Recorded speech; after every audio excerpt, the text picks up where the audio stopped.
What's up, everyone? Welcome back to StrangeCast. Yes, we are finally back. Do not ask where we went. It is a long story and maybe a story for another time. But I'm Adnan. This is a Life is Strange podcast made by fans for fans. My other co-host, the lovely Adam, is back as well. Adam, how are you doing? I'm doing good. You can know where I went. I went from Pennsylvania to North Dakota for no reason at all, other than I hate Pennsylvania. So, we're back. I like it. We're back on the scene, man. Yeah, we are. It was a long story. There's a lot of complications, and maybe I'll explain at some point. But that's not the time. Well, basically, what happened was as well. Adam finished True Colors. I'd finished it as well.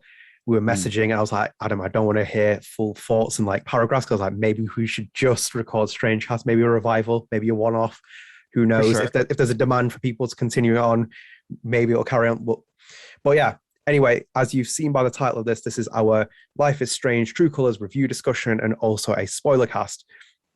So just let me specify as well, the spoiler section will be marked with timestamps. It will start and then end, and you'll find very quickly that none of the other sections will have spoilers in it. We'll avoid it. The topics have been, me and Adam worked on specific topic ideas where we won't cross into specific plot points. Might overarch into the story parts of it, but we're not going to tell you the main thing, so don't worry about that. So you can just start a timestamp if you want to avoid the spoiler cast. But I imagine a lot of people have played it.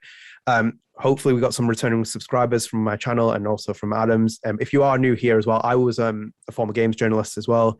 I worked in the industry for a better part of 6+ years, and I also like followed Life is Strange when it really kind of shot onto the scene, and I had reviews published on Metacritic from the first two Life is Stranges, 1 and 2, not before Storm. And for transparency's sake as well, we did not get review codes from Square Enix. I did not request a review code. I reviewed the game I played the game on PlayStation 5. Adam, you played it on Xbox? Yeah, I played on Xbox One current gen. So we might have gotten some different things on glitches. So I'm interested to hear your thoughts. oh yes, and the frame rate as well we'll be talking about. But before we even get into that, we'll kind of kick off this discussion. Adam, please tell me how you felt about True Colors when you finished it. When I finished it, no spoilers, putting that out there. Just talking about general feelings. I felt complete. Let's put it this way, not in like a philosophical complete, but I think things ended in a point where it was wrapped up nice in a bow. I felt, I didn't feel any loose ends were taken out. However, I was just sat there with my thoughts like, what do I think about this as a Life is Strange game? As a game, as a story, I think it was great. But then I was left thinking, did I like this on the standpoint of Life is Strange? And that's what kind of went after me for like a couple of days, because I was just thinking like, oh, do I like this because it's a Life is Strange title or because it was good feeling? And we'll touch on that a little bit, but it left me thinking about previous games and how it compares. Unfortunately, I had to think like that, but most part, I felt complete. I enjoyed the story. Yeah, what you're saying is like really, really hits home with me, because I finished it, and I wasn't even like when I finished the first game, I was like really torn with it. And like this, as I said, I will probably put out some controversial opinions, which many people might disagree with in this, and feel free to leave it in the comments. Just keep it civilized. That's all I ask for, because I know there's been a lot of varying opinions on it. And even for this as well, I'm approaching this as from perspective of like a reviewer, as I used to do. Like I mentioned, I worked in that industry, and I'm looking at that kind of view. And when I had to do that, I had to break away my affiliation with my affection for Don't Nod and the kind of the guys that I knew there, and also everything else. So I kind of like did that as well with this as well with Deck Nine. I've been on Web Pickers Guild's stream on his Twitch stream. So like I had to look from it as a neutral perspective.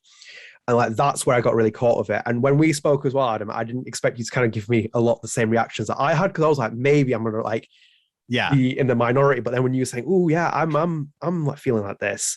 I think I now that I've slept on it, I think you're more critical than I am. However, as you said before, you're going about it as a game reviewer.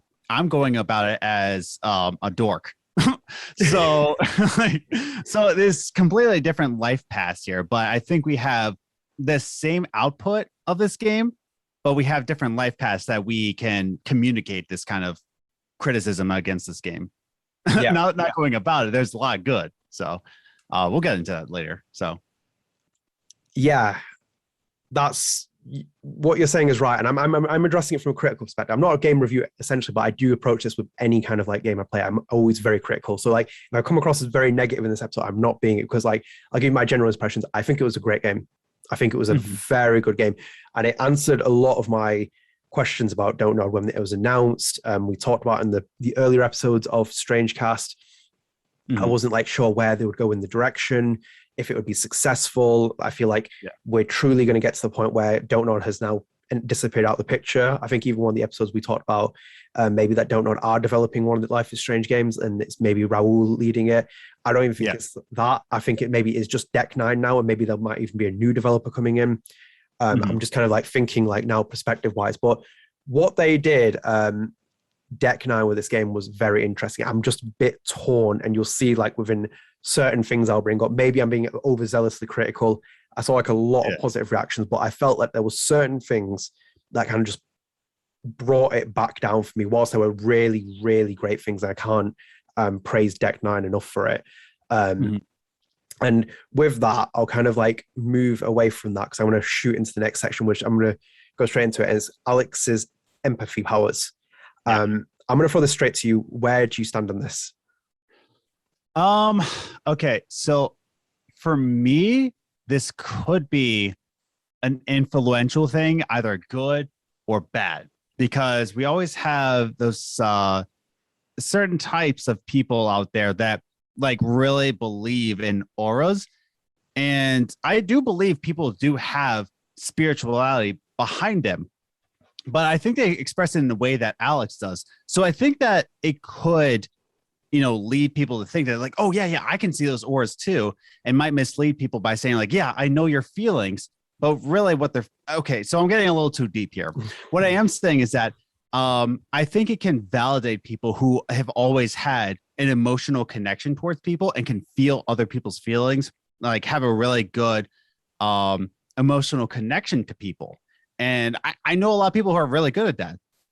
I can relate somehow, but it might validate them to think that like, okay, I'm not the only one, but it could also validate them to think they're like, oh yeah, I also have superpowers. And it's like, no, that's not how it works. That's in the Life is Strange universe. So I'm going to lean. So there's those two paths there, but I'm leaning towards it's for the better. I think it's a good validation to people that's saying that like, yeah, I am an empath. Yes, I do feel people's feelings. I think it's a connection that a lot of people can relate to, much like the first Life is Strange, where she can reverse time. I'm thinking that a lot of people wanted to reverse time in high school and college and all that. They wanted that power, and they feel like they can do something different. Or in Before the Storm, where you have a lot of sass. Like, I have a lot of sass. But so I think it's a good connection to some players who are mostly empathetic towards others. So if that makes any sense. No, it does. And I'm going to kind of follow you up on that. Do you like the idea of the mechanic? Do you think the mechanic works well? I think when it first came out, I thought it was the dumbest idea ever. I thought the trailers was just like, come on, feeling feelings. But as the story progressed, I started to see, okay, I see what's happening here. And I started to appreciate it more.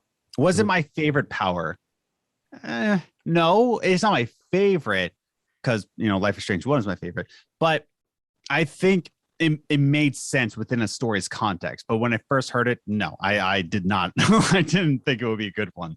See, this is why I'm the opposite. Because I'm like, when I saw it first, I was like, And I was like, right, okay, maybe I should withdraw myself a bit and be like, okay, let's embrace it. I embraced it a little bit.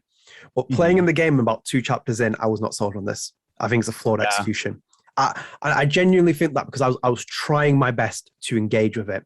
And the problem is, and this is why I cannot rank it as the greatest Life is Strange game out of all of them, it will not go up there, because the problem with the empathy mechanic is, for me, is that they kind of like dabble with it, and they have like really great cutscenes where it's like they play into it. You'll see it in story mode. It's like, oh, actually, it's really relevant. We kind of have to integrate in there. And like you said, there's something about it where you feel like maybe it's there. You can like kind of draw that kind of connection from it. But my problem is though, is that outside of that, they have this kind of like 50-50 thing with the choices where it's like, she's like, is it a power? Or it gives you a choice like, oh, it's this cool superpower, or it's like, or I'm a freak, and it's like a weirdo. Yeah. And you have those two choices. And then when you click on one, it's like, that's cool. But if I go down the street, I can like spam emotion on one random guy for 12 times and she won't say anything. She won't have any repercussion from it. Do you like get what I mean? Where it's like, I just go down there and I get you. Because I really wish it did go further into it. Like I could go in this entire small town, like this hub area. It wasn't like an open world. It was more of an open hub. And all you could really feel is some emotional connections to people. Yeah.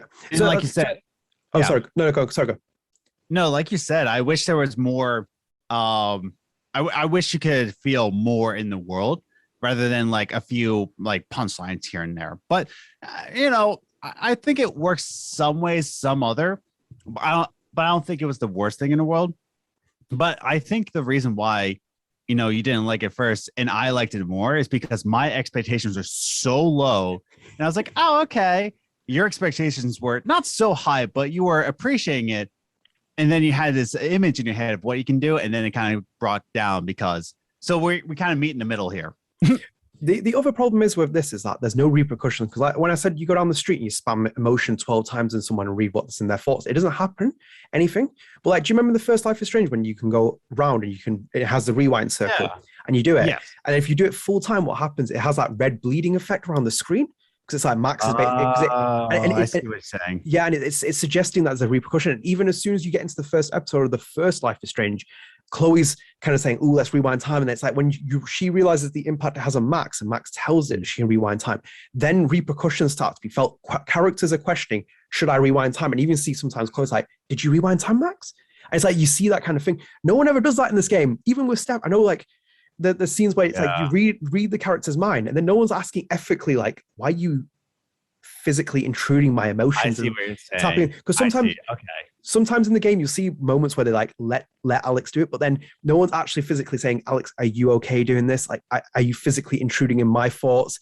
And like for me, walking on the street, just tapping randomly on some random person, like the emotion is having no repercussion in the same sense of like when Max rewinds time, you have that bleeding effect on the screen, it like kind of disrupts it. Yeah. There's an issue of it.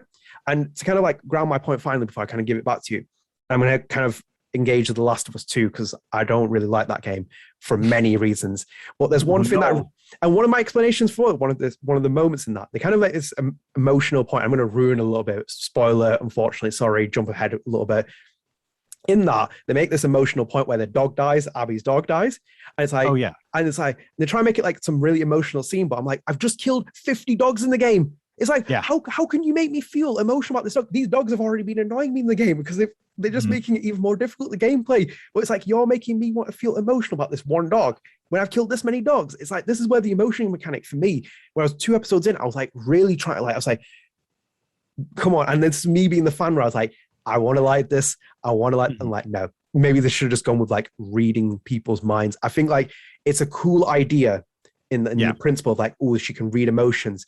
But in the superhero scheme of Daniel can use telekinesis and Max can use rewind, maybe it's just sometimes it's good to have a simple idea, execute it, and then run with it. Because if she read people's minds, you'd be like, okay, I can do this, and you could mess with it a bit more. I think the emotions, I don't know. There's just something about it where it just didn't sit with me, and I'm like really, really torn. And I feel like I might be in the minority with that. No, I think I think you're right on. I see what you're saying. You want the more morality mechanic behind it too. It's not just like the choices within the town and how you can help people, but the choices you make of how many minds you read. And there's some like story bits where that happens, but it's only certain parts. It's not every single choice. So I see what you're saying. There should have been more of a morality system behind the game to make it much more impactful on you about your choices. I see what you're saying. I'm on your side on that one. Yeah, it's just that, and I feel like we'll kind of go into choices and consequences more as we delve into the story part of it. But I felt like I was just wanting something. I was like really wanting it, and it's like For me, playing this game, and I kind of will probably maybe come back on this, my appreciation for Life is Strange 2 has gone up even more where it was. I know we stand very differently on that, and I will one day convince you to stand. I will one day make you stand with the Life is Strange 2 family as we are, because there's a lot of us that really like that game, and I think there's something about be a wolf brother. You will be a wolf. You will become a wolf brother. I promise you that. But there's just something with it like that, and I was yearning for it. And with Alex, I was kind of a bit like sometimes thinking, if you remove this power, the game would probably just be like it would still play as it was. Like I'm being truthful. Like there are scenes I will where say. Like you're right on with Life is Strange 2 because the morality system was your little brother. So you as Sean was your little brother. Daniel was the little brother. Daniel was, yeah. You as Sean made choices in your life, and it affected the way Daniel perceived life. So you wanted that morality system kind of bleeding into Life is Strange 2 colors. And I see what you're saying with there. And I will say, after playing this and after taking some time off of Life is Strange 2, I do appreciate Life is Strange 2 a little bit more. I think it was just the second episode of that game that it ruined it. I hate episode 2 of season 2. I hate it with a passion. I hate it more than collecting. Oh yeah. Oh, it was the worst episode ever. I will never change my mind on that. I feel like we shouldn't bring up any more conversation with that. You know, I think that was the only game I've given a perfect score. Oh, come on. Yeah. Oh, no. I was badly paced. I was captivated by Cassidy. I was captivated. I'll use that word. Cassidy was great, but like Rules was just so dry and slow, and it felt like an Arthur episode. It was just so bad. Like, well, I feel like we'll come back to this one day, because I think like there's differences why I really like Rules. I think like it was the idea that the title was just basically that, whereas the rules and the morality started playing into effect, where it's like, here's a relationship, let's see it kind of like mishmash together. I will defend my score all day long with that. I give it a full score, which I would never do usually. Like, a lot of people will be just like, oh, you know, like not flip flopping. So I respect that. Like even in the face of adversity, you're standing by it. So like maybe someday I'll like be more lenient towards season 2. It's not my favorite, but I do appreciate it more after taking some time away from Life is Strange 2. Yeah. There'll be a time where you'll play that game again and it'll hit, but we won't go in that too much because I feel like we're dragging away from it, and we're going to move away from the empathy power, because unless you've got anything else to say, I think like I've said my piece on it. I've been right. No, I agree with you. I see what you're saying, and I'm like leaning towards that now. You make a good point. Yeah. I completely agree with you, and I agree with other people. But for me, the resonance from the mechanic just didn't hit in the same level. And I just remember that first time when you because like in itself as well, rewinding time, you kind of scoff a little bit, like, oh yeah, she's just rewinding time. It's like, oh, it's telekinetic power, how original these. Sure. Or the originality is like when you see it and the implications. I remember sitting there in the first Life is Strange and rewinding the same choice about 15 times when Dave storms into Chloe's room. I was like, no, should I take the blame? Should I not take the blame? And that was like, it was a game changer for that genre, the episodic one, to give people that kind of opportunity. And this one for me just misses the mark from it. I might be completely wrong and might be completely taken off, but from that, we'll kind of move away from it just for sake of people's sanity and like them not screaming at this podcast. But sure, we'll move on to the mocap and acting. And I kind of wanted to break this away into a separate subject because like we had such an emphasis on this in the build up. I think I spoke about it so much on so much in the build up to Life is Strange True Colors being announced and what it did for it. I think this is my favorite thing about the entire game, without any question of a doubt. And I'm putting my biases away from like Webb, but what Webb did in that team with his as a performance director, with all the other people that were supporting it, aside from the actors, I think it's phenomenal. I think this is the first time I felt Life is Strange has evolved into the next generation of consoles. It's moved on now, and it moved on from 1 and 2 and Before the Storm. It's like clean state, let's go with it, and they did wonders with it. Oh yeah, like the mocap, I didn't think that would make that much of a difference, you know, because we've had games that, you know, they use mocap and it's pretty impressive. This one made a difference. Yeah, because like, obviously 1 and 2 had mocap, and so did Before Storm, but like this is like fully fledged. Yeah, this is in studio because 1 and 2, I believe, that was in the what's the studio's name? I know. I think Don't Nod did one in Mocap Labs, which is like a company, Right. and I think they might have done the second one in Quantic Dreams. I'm not sure if they did it. Dream. I'm not definitely sure if they did the second one in Quantic Dreams or they did it with Mocap Labs, but I think they did do. I'm definitely sure this was in-house in Colorado. Yeah. With such a small team too. There was a lot put into this, and you can tell that they put a lot of work and a lot of direction behind the mocap and the faces and the motions of hands. It felt, I don't know. Okay, this might sound corny, and some people might disagree with me. Okay. I'm sorry. You're gonna hate me for this. It felt like the most natural game to me ever. In period. It felt like so human instead of just, what do you think about this? And they kind of like move their hands because they want to let you know, oh, this character is talking. So I'm going to move their hands as if they're doing the Macarena or something like that. It's terrible. But this one just felt so lifelike. And I think that's why I connected with this game so much, is because not only with the empathy power, but also with just the motions and the mocap, the direction, the face capture, everything about it was just, it felt fluid and natural to me.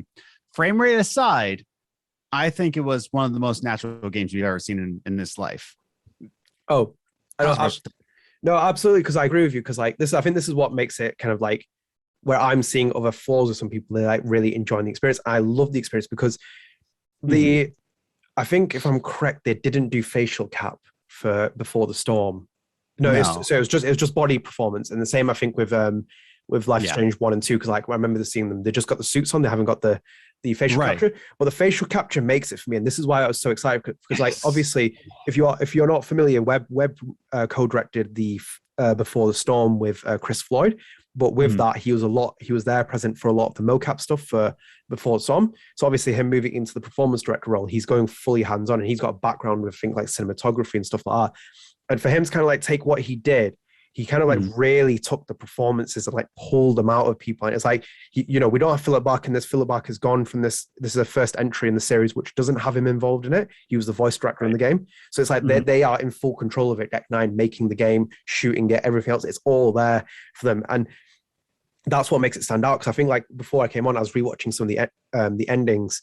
And I won't go too many specifics, but like it's the face that sells it. It's like the emotions. And this is why now my excitement's even higher for the remastered collections, because like that was an issue we saw with like the original game with the reviewers that said like the lip syncing was an issue, and the facial animations, like sometimes Max didn't sell what she was going to sell with her face, and same with like Chloe. And you look at this game, you're like, the potential is there now. It's like you can really kind of like harness that great part of it.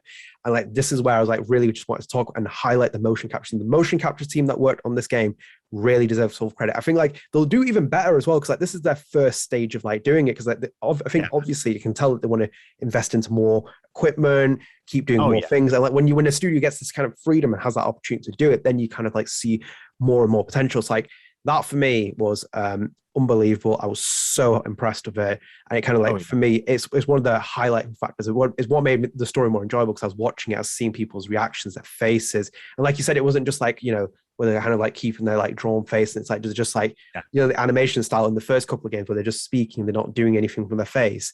But no, I did want to give that a shout out, and obviously I think like obviously we need to go into the acting as well. The actors who are involved in this. Great. Horrible actors. Especially Katie Benz.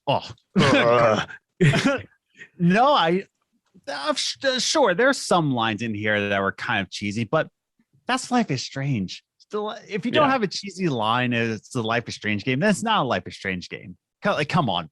But the acting was just so believable.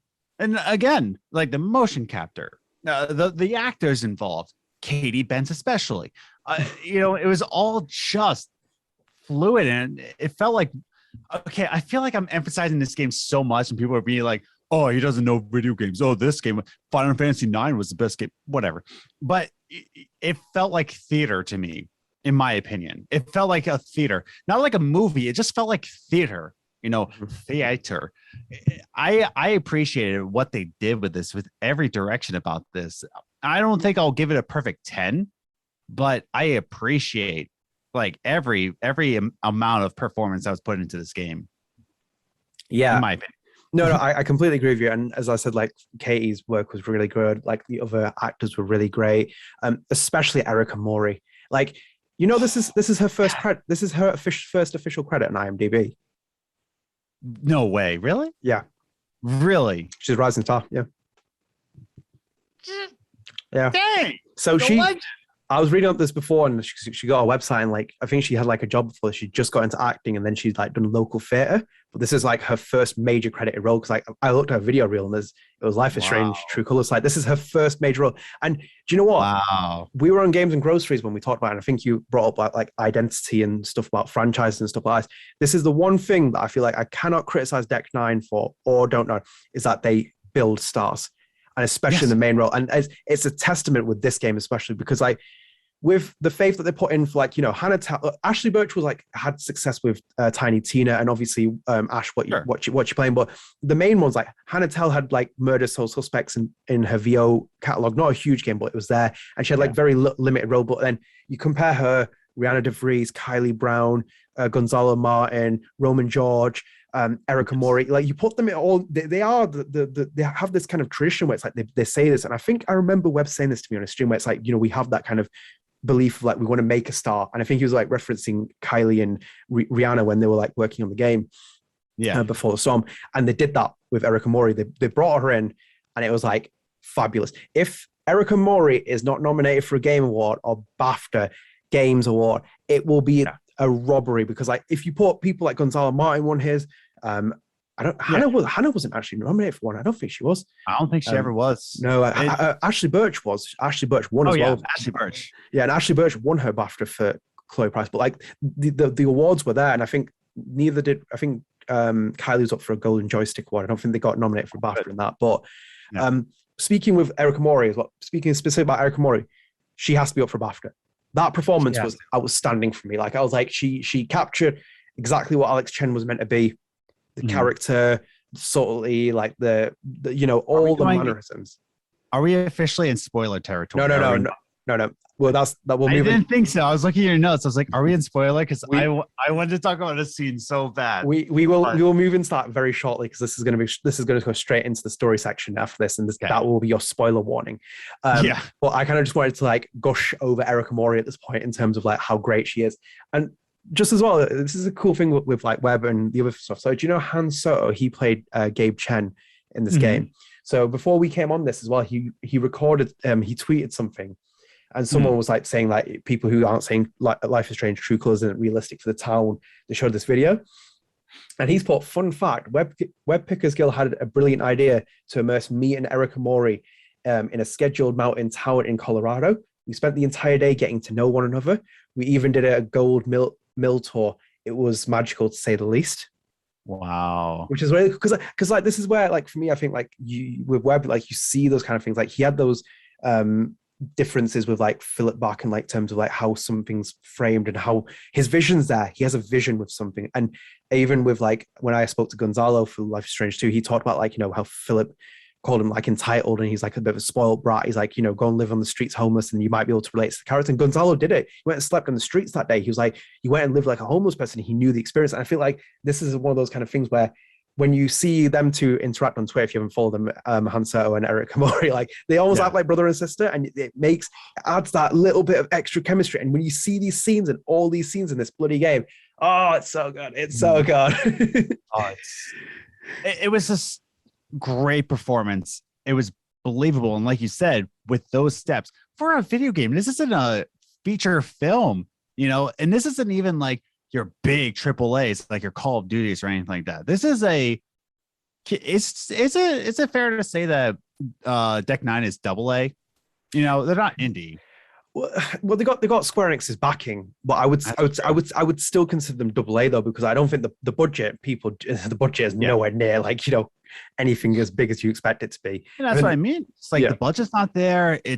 These aren't like highly paid actors, but they treated everything like a feature film. They treated it as such, as a theater performance, and the respect behind that to give the players a really solid story, I think it was not really asked for, but they put through it with it, if that makes any sense. No, absolutely. And I think I've said my piece. I think that as a overall, for me, like I said, the mocap and the acting for this was just where I'm like, I was captivated. And I like, even though the other criticisms I brought so far, this was one where I was like, yes, you've kept the tradition of Life is Strange and built on it and really built on it. Yeah, I agree. Okay. So that's all done with the mocap and acting side. We were just trying to adjust some things, and my lighting isn't the best, so I do apologize for that. Usually it's not as bad for some reason, but it is. But I've used this as a quick fluff point. We are going to go straight into spoiler territory. This is also the spoiler cast within the review. Yeah. And you have your warning if you've clicked on this timestamp. So we're going to literally go full throttle in this.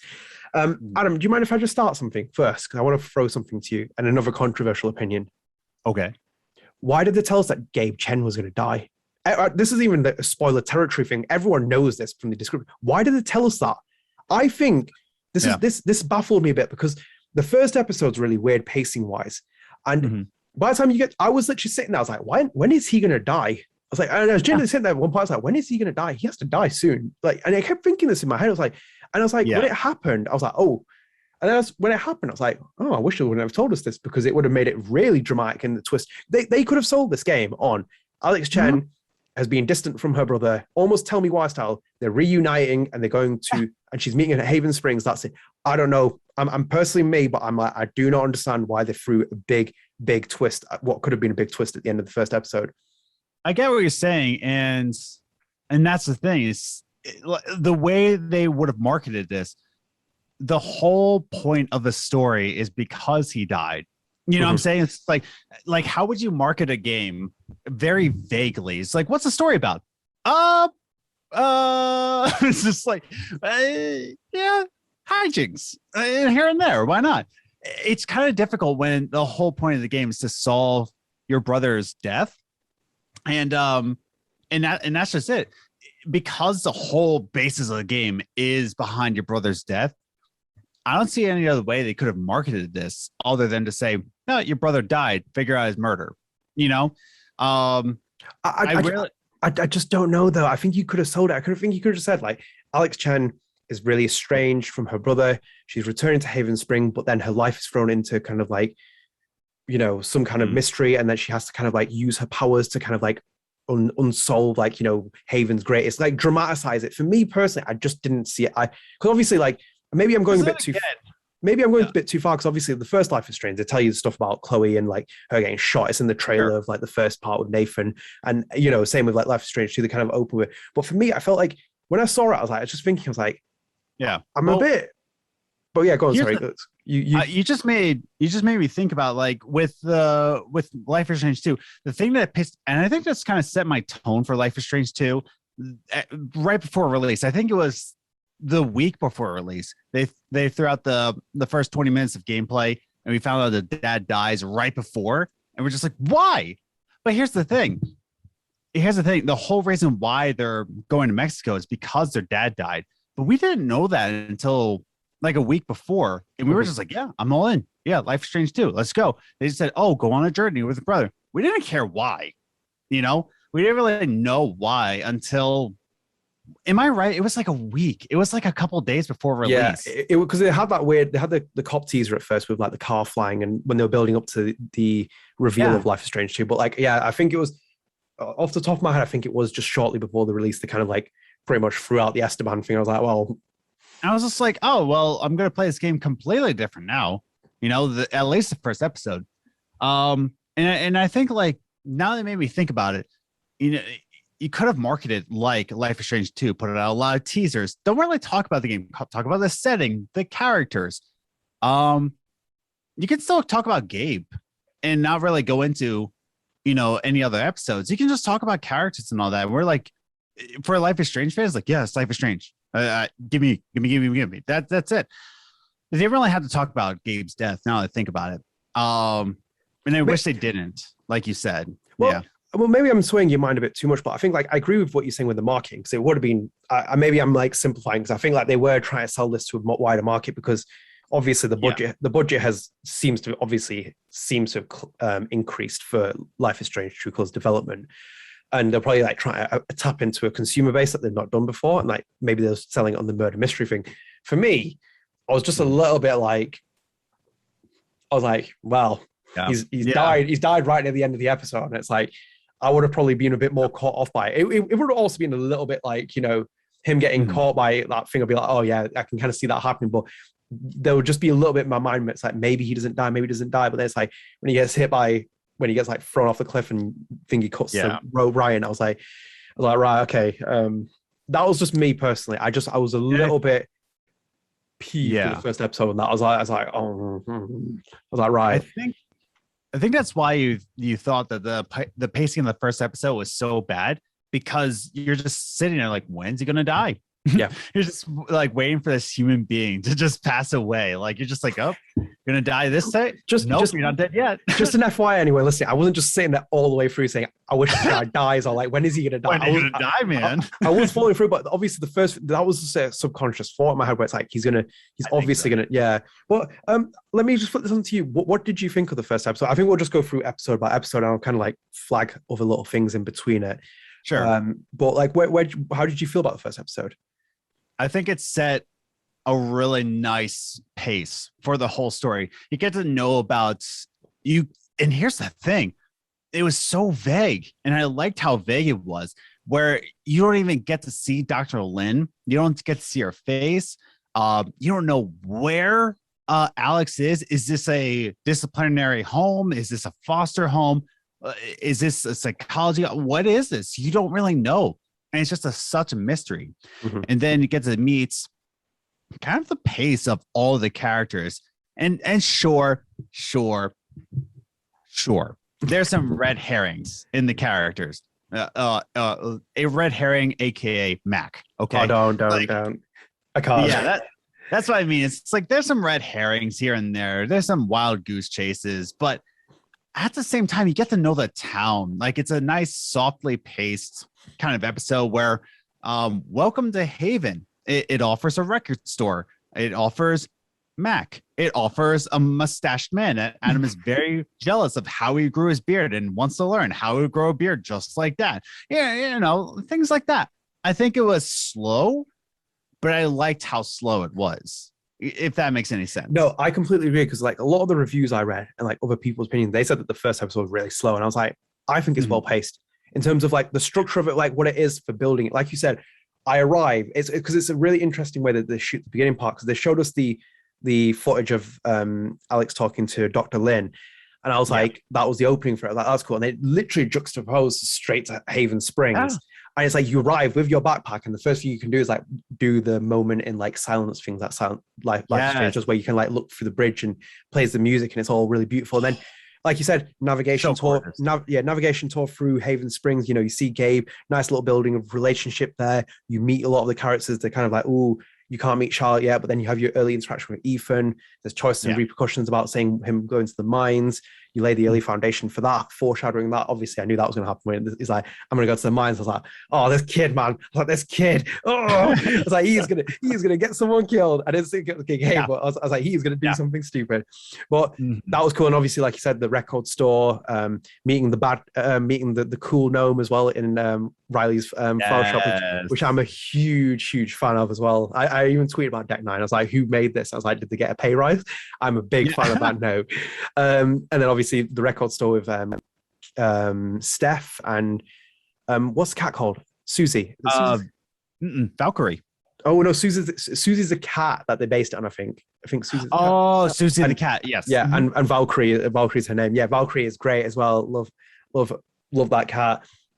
And with you see Ryan, and like generally, like as you said, you meet a lot of the cast, and we meet Mac. I'll go on my rant about Mac in a little bit, because I was not a fan of that character at all, and I was like, oh, I am a fan of Mac. You're a fan of Mac. I'll go into that in a little bit. Yeah, I'll go into that, but I am a big fan of the way Mac was written. Mm-hmm. Right. Well, I think we're going to be very different on that, and that'll be an interesting conversation. But yeah, first episode was fine for me. I was like, I'm happy with this, and like my mixed feelings were again going through my mind, and there were like a lot of nice sentimental moments in one. Then obviously Gabe gets popped off, unfortunately. And then we move into episode 2. I love the way you said popped that. Out, yeah, that's just like so. He's saving a kid, and he gets in an explosion. He's like, I got popped off. Quite unfortunate. Weather for the ducks. Yeah, but that you are. That was just like infuriating, that scene. I was just like, why are we even up there? I would have left. I was like, Ethan, it's just. Yeah. I was like, oh my God.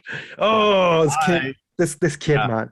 A bit weird though, because like, do you want I can't. We're gonna go into that. We're gonna get into it a little later. That's episode 3, but okay, go for it. Right. So obviously, then we move into episode 2. Where how did you feel about this when we're moving into the next episode? I'm not gonna lie. I almost cried at the funeral scene. I legitimately almost cried because of the way they were talking about Gabe and all the memories and the way this was acted and performed, and with the facial expressions that they captured with professional actors who know how to capture your heart. I legitimately almost cried at the funeral scene. I was like, I don't even know this Gabe guy. I don't even know his middle name. Like, and I was just like, man, Gabe was a good guy. Man, he was great. Yeah. Like, I cried up a little bit. I teared up at the first scene, but in general, I'm trying to think the twist in how did episode 2 end? Just remind me going into episode 3. That was. Do you know what? This weird that you bring it up, because I can't really remember what even happened in this episode. I think this is my least favorite episode. I think episode 2 ends. I think so episode 2 ends with them redoing the funeral, so they light the candles off, and then it has the emotion things and everybody except for Diane. Diane, yes, and this is when we see Typhon come into the picture as well, which is the big conspiracy thing that we build into, because this is the episode with Mac having his breakdown as well in public. And no, go on. I'll let you keep going because you were on the funeral. I mean, second episodes of anything are pretty much a drag, honestly, because it's my Tuesday theory, right? So think about it this way. Tuesday is the most pointless day of the week. Hear me out now. Okay. So Monday, it's dragging. Oh, I hate Mondays, blah, blah, blah. Wednesdays, it's hump day. Let's go. We're getting hyped. Thursday is just a little etch into Friday. It's like, oh, I feel it. Friday, of course, it's Friday. Saturday, Sunday. What's happening with Tuesday? Nothing happens on Tuesday. Tuesday sucks, always. And I think that's with second episodes of any TV series, because you need to like capture audiences with a pilot, and then the rest of the season kind of builds. But really, the second episode of any television series is a follow-up to this grand pilot, like to capture the audience. And it's like, okay, episode 2, follow that. It's like, hi there, episode 2 here. You know what I mean? It's the second episode is a hard thing to do when writing a series, because you have to follow this grand entrance of the pilot. Does that make any sense? Yeah, you're just hating my Life is Strange 2 review, aren't you, right now? Subtle digs I'm getting there. Life is Strange 2 episode 2 so much, dude. well, because like obviously they have redeeming ones. Like the second episode in Life is Strange 1 is fantastic. That ending is just unbelievable. That's true. And it's brilliant because like obviously it takes away when you take Max's power away, which I kind of hope they would have done with Alex Chen's power in this game. But like when you take it away, in episode 2, no, that's episode 3. I was about to say the bottles in episode 2. Is the bottles episode 2 or episode 3? I can't remember now. Wait, it's 3. It might be 3. Wait, no, it is episode 2. It's episode 2 of the bottles, because the episode 2 starts in Life Strange 1 with the diner, and you have to like figure out what's going to happen in the diner, and then they go to the junkyard. So bottles is in episode 2 of Life Strange 2. The weakest altogether episode, but the best ending was in Life is Strange episode 2. But altogether, Life is Strange episode 2, not the greatest. Ending, fantastic. Bottles, rip. Yeah, it's been a while since I played that, but I disagree on it. But with this episode, it's a bit weird because like this is where the pacing like starts to hit a bit, and we'll kind of I think we'll go into there's another topic where we'll kind of talk about the length of this game, which is for me personally an issue, but I'll get onto that later. But the funeral scene is very good. We get more of experience with a lot of the other characters. We even see Jettison as well, as you coined him. I feel like I've nicked that, but we'll come into that in a little bit, guys, because I was howling a little bit. I was unsure when you said that message at first, because like, does he like it? Does he not like it? I'm like, but when you told me, I was like, yeah, okay, that's perfect. Yeah, you were following me, and it's like, did you play episode 4? I was like, Professor Jettison. Yeah. But no, it's like that was a good moment with that. And did you find all the collectibles, by the way, whilst you're hunting through this? No, I don't think I did. And I don't think I was even trying to find all the collectibles. I think I was just trying to get to know the characters and what choices I can make more than I was worrying about any kind of collectibles. Because the memory thing's a little bit weird for me. I don't think it sells as well. Like, because obviously, again, they were tapping into the mechanic of the emotions and the empathy. But like, I think in one of them, and I think it might be episode 2, when you go upstairs, you find a badge, I think, on the top floor, and it's of Steph's band. And it tells you about one of her band members, which I think is going to obviously expanded on in Wavelength. And I'm sorry if I get this wrong, because my mind has like been frazzled. I played this last week and I've completely forgotten what I had for breakfast this morning. But I think they mentioned that one of the characters is trans, and specifically openly mentioned that as trans character as well. They were quite open. I remember too, and I can't. So I missed that badge, but Liz got it. Liz, my wife, by the way. Yeah. But yeah, Liz got it, and I can't remember. I have a funny feeling that they mentioned it, but like there was more exposition on a lot of characters, and even with Steph as well. And then we see Ryan, the relationship starts building. But there's a problem though, because obviously, like, they give you freedom. It's like you leave the bar, which I think the bar is a great setting, by the way. I love that idea where it's like you have the bar, and like I think is it episode 3 that opens up with the bar where you're behind the bar, which is really cool. Behind the bar, yeah. And it's like it's just quite a good vibe. And was the track record game in episode 2 where you're at the jukebox with Steph and you have to suss out her favorite song? No, that's episode 3. Right, okay, I'm jumping ahead of time. Sorry, I literally started rewatching some of these cutscenes before because I was like trying to figure out where my mind is. Again, it's a little bit.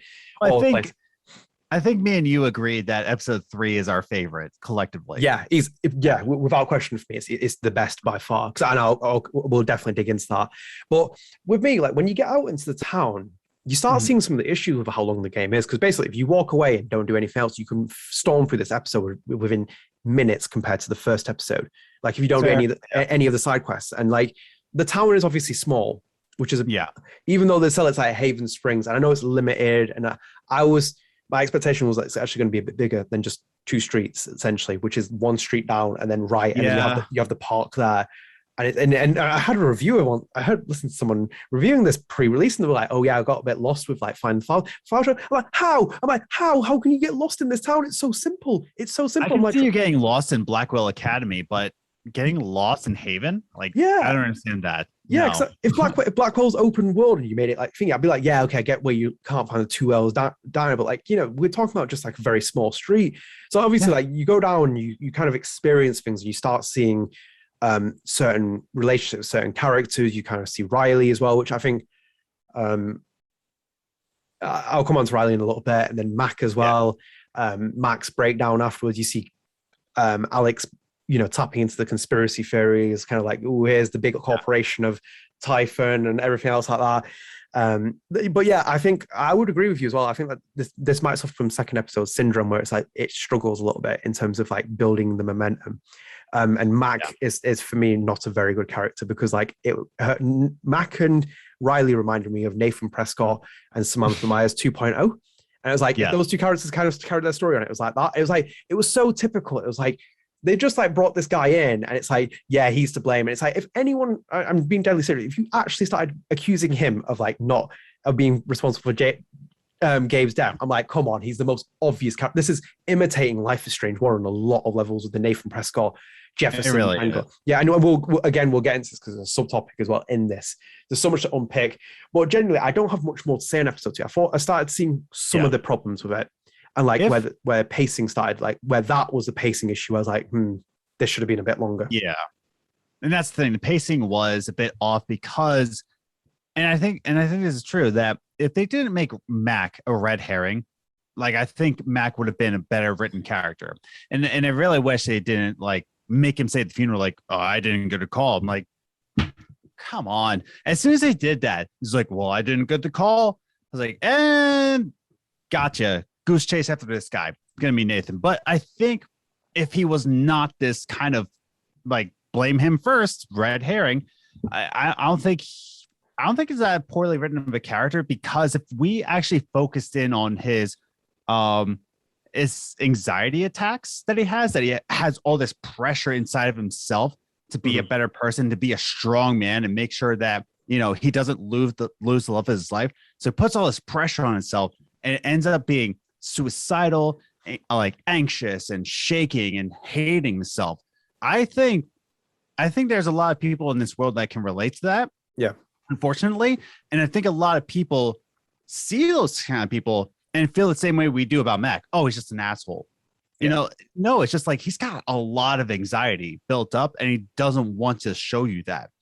But because it did make him a Nathan Prescott of this series, I think that's why a lot of people don't like Mac, because they only focused on him as a red herring, rather than a full-fledged character. Yeah, for me, his purpose is red herring. Even the Riley relationship, like, is she called Riley? I feel like I'm mixing your name up. No, it's Riley. Yeah, right. Okay, you're right. For some reason, I just kept thinking I was like calling something else. But no, even the Riley relationship, I don't think they fleshed it out as good as it could have been. I went through all the options. I was just a bit like, I feel like Riley should have been a bit more important to the story compared to what they were doing, and maybe she could have been even a love interest for Ryan, which I'll come on to a little bit because I'll make another controversial. Michelle. Yeah, Michelle. Yeah. Do you see that he questioned Tech Nine? He's like, actual question, why can't I give my rose to Riley? Like, you actually asked that. I was like, because Riley is such a touching character. Very like, she's character. got a lot going on. She's got this grandmother who has this mental health issue, but she also wants to go to college, but she's also dealing with Mac. There's a lot going on with Riley as a character, but she was kind of brushed to the side, and I wish we got to know her a little bit better. And I think you could have if you made the right choices. But yeah, that's for a second playthrough. Well, because there's one part in episode 4, the option of finding her at the bus stop was so low when I did it. I think like only 20% of people found it. when I was playing through it, I was like trying to go through all the choices. I was like specifically trying to find it, and that was such a low one down, including my favorite scene in the entire game, which is a bit weird. It was like so many people missed it. We'll come on to that in a little bit. But yeah, I want to know your favorite scene, because I don't think I asked you. Yeah, I think you're going to know what it is. And I think I might know what yours is as well, but we'll come on to that in a little bit. And we'll move on from episode 2, but I kind of wanted to touch on one more thing, which was, again, we'll come on to this in the subtopic, which was, again, almost like Life is Strange 1-esque, was like the Ryan scene in the cliff, and it looked like he's almost going to jump. It doesn't really say that he's going to jump, but it almost like alludes to it as well, where he's like standing on the edge of this cliff feeling remorse. And it was a very touching scene, and I really liked it, because at that point they tapped into the emotions really well, where he's like lying on the floor giggling, and like Alex is like feeling it, and that really worked for me. But then I have other issues with Ryan, but I will kind of get into it. We're kind of like just trying to break it down, because there'll be big chunky topics that you'll see. But generally speaking, like, let's move on from episode 2, because like this is the pacing issue of that. And then episode 3 is, for me, a very, very good episode. And it's the perfect balance as well, because like when episode 3 comes into the 5-episode series that they usually do with any episodic game, I played so many of them. The third one needs to be a nice filler episode, because in between all the stuff that's happening, you don't focus on the main story necessarily, because it's like with the first Life is Strange, where you go back in time and you focus on that alternative reality where Chloe's disabled. And it's like, that's really cool for me. I'm like, it completely takes you away from the Rachel Amber story stuff, all the other stuff. It's like this really sweet dynamic that they bring in. This is what this kind of reminded me with the LARP. Live action role playing. Yeah, I'm just making sure I said it like the LARP. And I think I'm going to say your favorite scene is in this episode. I'm going to say it's the final fight that you have. Oh my goodness. I love this episode so much. Episode 3 was obviously my favorite episode in true colors, because of the beginning, where you really get to know the friendship in between the triangle with Alex, Steph, Ryan, or as I like to call it, Human Chin. All this friendship going on right here. And they laugh together, and they plan together, and they're doing hijinks. You get to know about Alabaster Dreams, which is just a great little side bit. And there's a good emotion towards that. But then the LARP is just so well done. Before I let you go into LARP for a second, did you get Alabaster segment done right? Did you get him? Oh man, I was sweating bullets during that. I was like, I was like, this is obviously going to be a big choice, and I cannot walk away from this game not being in the foosball champion section and also getting this record right. I was like, I will be really upset if not. But I wanted to just interrupt that, but I'll let you get back into the LARP. Go into the LARP. Yeah, the LARP was surprisingly really good. Like the combat system was like fantastic for a little side story here. I like you get to get little scrolls that you can use as items. It's a turn-based like RPG where you get to fight different characters. That's just like a side story. It was just so well put together, and I loved Ryan's part in it. Just like being the direwolf, being the snake, being the troll, and I think that the actor portrayed that very well to be like this like goofy little white guy that's just in these costumes, just trying to make a kid like smile. You know, I I honestly thought it was better than what it should have. The LARP series, Yeah. and the final battle scene was definitely foreshadowing. It's like, oh, he was a king and now he's evil. Foreshadowing. It was just so well put together. But my favorite scene was actually when he go meet Charlotte and the struggle. Oh my goodness. Like it was just, it's a struggle that a lot of parents have to go through. Okay, so I won't go to there. Like, if you have any other thoughts about the LARPing, but I thought it was so well done. Yeah. So like, obviously, I was expecting Deck 9 to do something in the sense of like a LARP, like obviously because they did it with the D&D, and that was such a success that obviously led to D&D was so good in that game. Yeah, and that led to the return of Steph as well, which is like obviously like gone on to do this as well. So they obviously knew they were doing something. But I love, like, for me, like obviously the fact that Alex is the bard, which is great. Ethan is great as well as a character. Jettison is also very cool, like that, like thing. Even the foreshadowing is great, but also I'm not gonna lie, I sussed this out in the first episode because like when he's like being like, you don't have to pay bills, Alex, whilst Gabe's dead, and my terrible Jettison fucking impression, but like I was like, it's like you don't have to pay bills whilst you're here, and this, and I was like, this guy's being too nice. He's the bad guy. I was like, I'm sorry, I went straight for that, and I'm not even like be like, oh yeah, I'm the clever guy. I saw it. I was like, yeah, that's him. But anyway, yeah. Back onto LARP.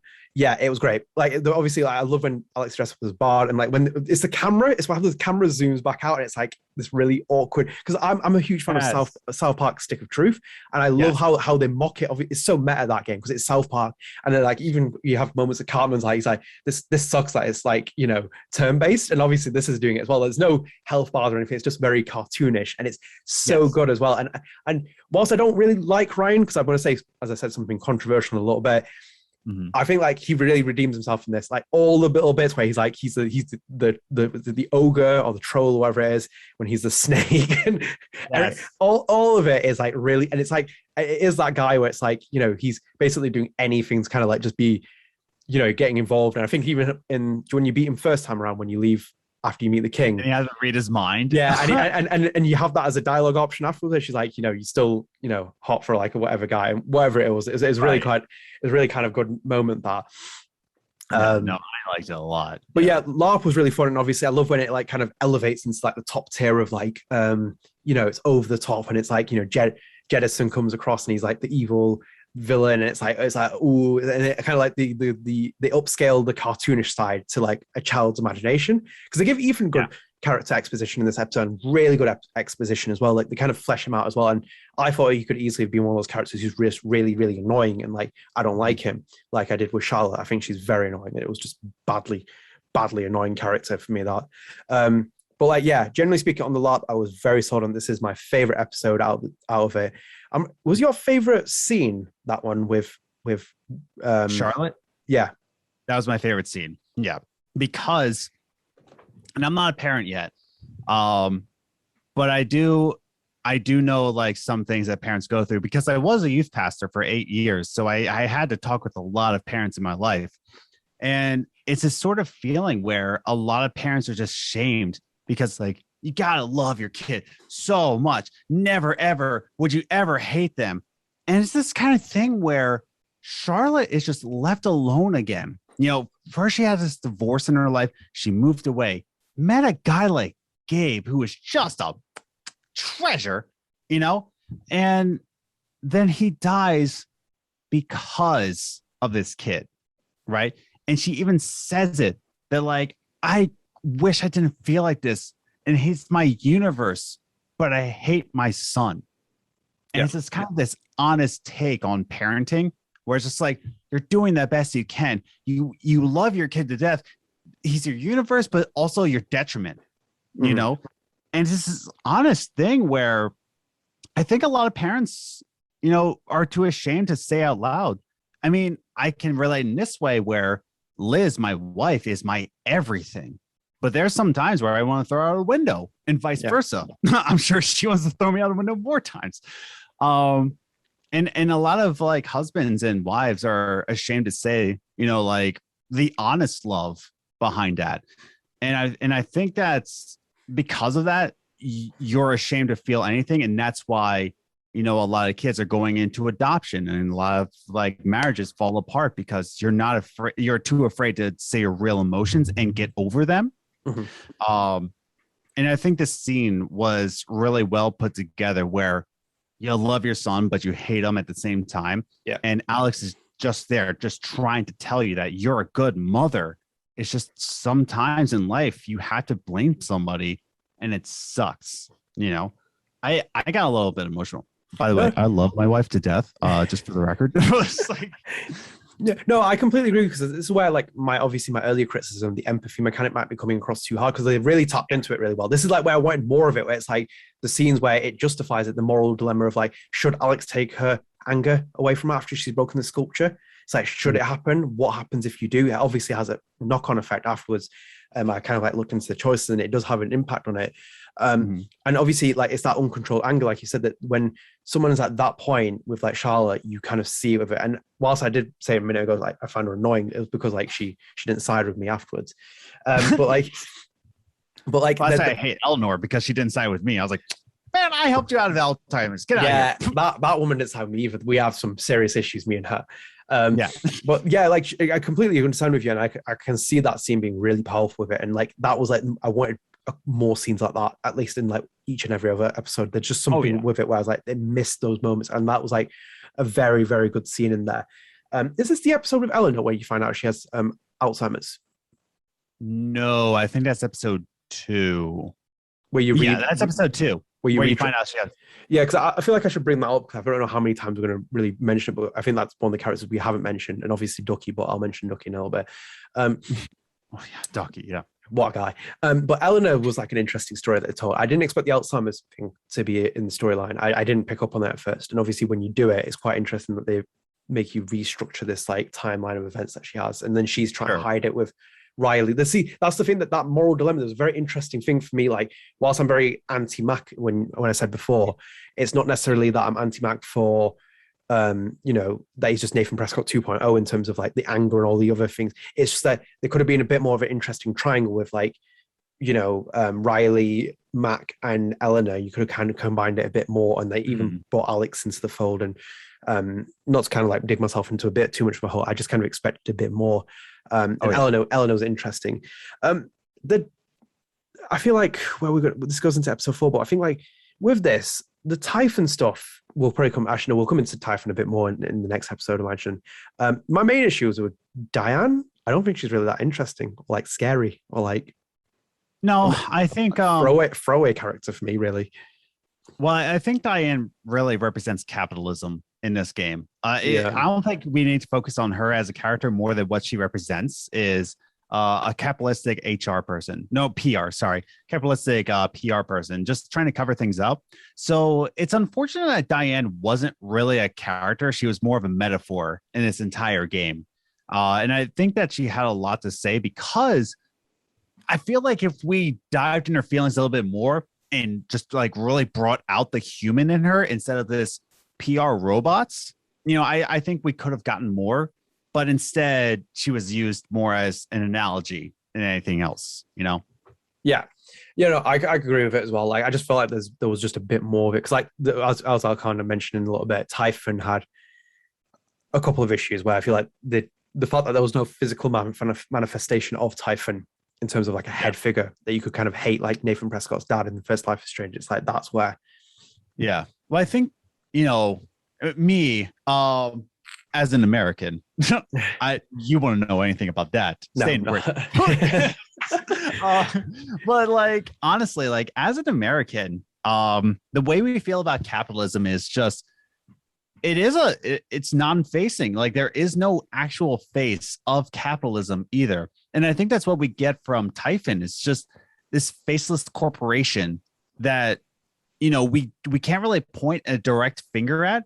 Everybody points their finger at Jeff Bezos for Amazon, but is it really Jeff Bezos by himself? There's people behind Bezos. Bezos is just this maniacal man that just has a stupid laugh, you know, and he goes to space. Like he's just the face of the company. Is it really him? And we just point the finger at him, just like we point the finger at Diane. You know, you are Typhon.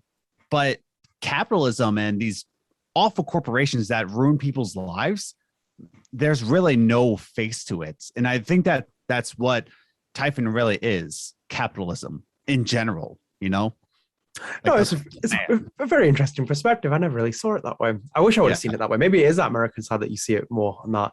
So I was just kind of a bit like, maybe they could have like had a figure there. Maybe there was like a lurking figure. Because again, I was like drawing that inspiration from like the Prescott Empire. They kind of like mention it so much around Blackwell, and then you see Nathan Prescott's dad, where it's like there's that influence of like what he's doing, and obviously if he comes in before the storm where you see him. But I feel like that's where I was kind of seeing. But with the way that you're selling it me, I'm kind of sort of I don't know if that's actually what they were going for. It might not be, but like that's the way I hope it. I kind of hope it is now. Look, I think you sold me really well on that. Really changed my perspective on it. I still think Diane is a little bit of a throwaway character. This was really. She is, and like so is most of PR and a lot of corporations. They're just throwaway people, and it's unfortunate because they are people, they are human beings, but then they become, you know, robotic for the sake of their corporations. And it's just like you don't have to be. You are a person. Same way with Diane. Like you don't have to be this robot. And like Alex even said, you're thinking about leaving. Why don't you do it? And she's like, I wasn't thinking about leaving. And I really wish we got more human side. But, you know, I think they were trying to go for a more capitalistic method in this. And I think that we could have done more with it, you know. It could be what they were doing, or it could be wrong. I don't know. Who knows? The only problem I have with it is that you're selling it really well on this idea. And I don't know if they're going down, if they ever went down this idea, but the problem is they don't flesh that out in the actual story and give it kind of perspective. Because for me, it's just like, it's like flying right off my head. And I'm like maybe this should have been a bit more, but it's just, they have those moments where like Typhon's watching you, Big Brother-esque like kind of thing. And they do those moments throughout the episodes. But I think like it just kind of, there's just something wanting. And especially when you go into episode 4, which kind of like starts causing a little, it's a great episode actually, episode 4. But there's also. Of course, pretty good. Yeah. So like let's pick into it. Like we'll obviously is it the Festival of Springs? My memory is so bad. Spring Festival. I apologize to anyone watching this. My memory is just so goldfish. Also, it's pretty late for you too. So yeah, it's currently like 12 o'clock. So I do apologize if you're screaming to this guy's not time zones. Yeah, if you're screaming me like not wondering why I'm like getting these names wrong. So we get to the festival. And this is like a really interesting episode. I like the setup really early on. The first part is like really good, especially with like when Alex turns up and Katie's character Steph, and she's like, "You own a skirt?" And I'm like, "Yes." I'm like, "What?" I love that. I even noticed. I noticed myself as well when there was like feedback in the microphones, like, "You own a skirt." Yeah. It's so good, and I love the fact that I was even in the apartment and realized that she's wearing a skirt, and I was like, that doesn't feel right. And Alex is like, why is she wearing the skirt? And it's obviously, the more you get into it. But this is where I'm going to throw my very controversial opinion out to you, because this is where a lot of the story builds into it. I don't think you really need the love interest angle in this game at all. Not even with Steph? No, hang on now. I think this is where I have, and I know some other people have kind of echoed what I'm saying, and I'm going to kind of go into it. I think that they really diluted the story a bit with 2 love interests where you could choose from them, because it's always at conflict. So, for example, when I did this, I picked Steph in this choice, and I only picked her because I assumed that Deck 9 was going to use her as the main, story point, which kind of happened as well, because like as I've been told, the Ryan story arc, and I kind of thought it goes really flatline with Alex. It's a bit like, and it kind of resonates with me. And there's obviously periods where I like the flirtation period, like early on where you can do it with Steph and with Ryan as well. And I wouldn't even minded that. But for me, Life is Strange isn't defined by just getting into a relationship with characters. It's never been like that. Even like the first Life is Strange, you have the option to kiss. Is it an option to kiss Chloe off the top of my head when you're in the bedroom? Yes. Yeah. So you have in the bedroom. Yes. Mm-hmm. Yeah, so you have that option to kiss her in the first thing, but it never goes beyond of like, oh, it's a relationship, and it's like, oh, we're gonna build a relationship. They never keep it that way as well. It's like, I think in itself you can interpret that in so many ways, because like that game is so powerful because of like it's the coming of age story, two friends reuniting, 5 years, sorry. You feel like that emotional connection in the moment of things. You do something like that, whether it goes anywhere else, it's a different story. And obviously in the comic series, they do tell it as a story where Max and Chloe are in love and all that good jazz for thingy. But for me, and obviously I'm talking from a male perspective, and I'm not gay, but this is a very queer game and supportive LGBT. But I don't think you have to shoehorn it into everything. And I'm speaking specifically from my perspective, playing the first Life is Strange and seeing how the series has gone, because it's like with all the way through, and even like to the point of like, this is why I appreciate Life is Strange 2 so much as well. Like even with like that relationship dynamic they bring into with Cassidy and Finn. Yes. Yeah, it's like even with that, Cassidy's like really after you. Can tell she's after you as well, and like you have to like you have to push her away and that kind of stuff. But the Finn one's an option, and you can go for that if you want. But even with the story as well as that, look at what Donut does after that as well. Even if you don't destroy everything you have with Cassidy and she's fine, Sean doesn't chase after her. He goes after Daniel. The priority is always there. And it's like, the relationship is just one episode. They leave it there and it's that. And this comes into like 4 episodes in where they eventually get to the scene. I'm not going to say it's a bad scene. I like the scene. It was like quite heartwarming.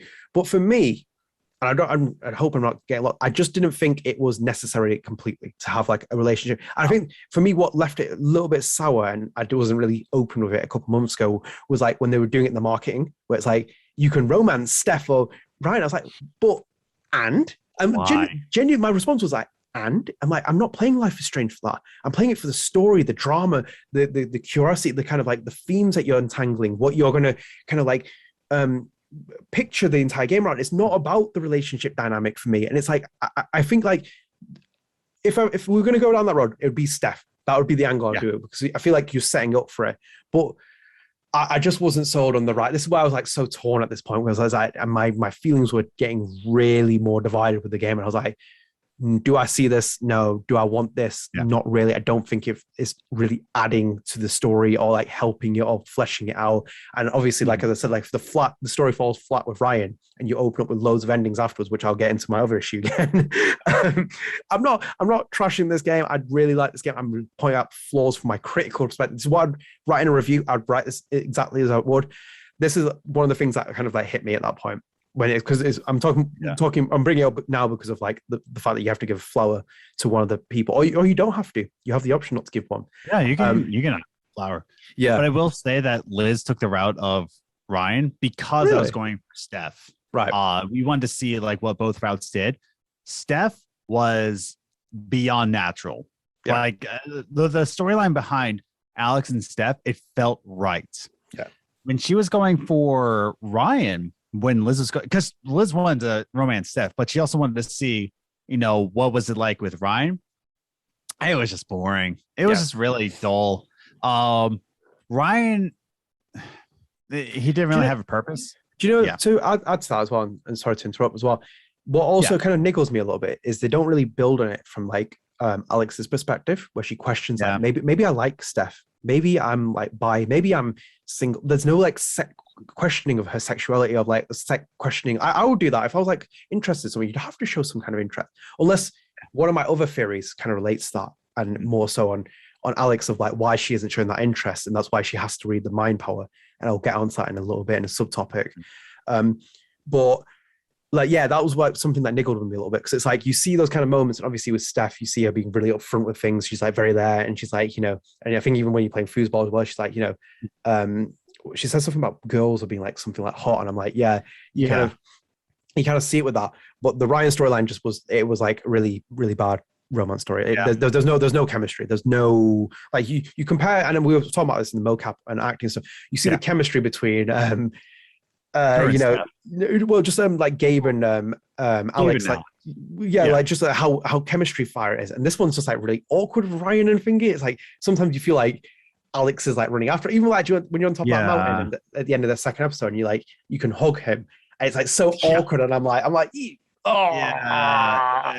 like I gave him a handshake, and it was just nice, but No, her and Steph was just more natural. Like it felt like a good storyline. Yeah. But no, her and Ryan is just it could go either way. I really wish they just focused on, she likes Steph. That's her deal.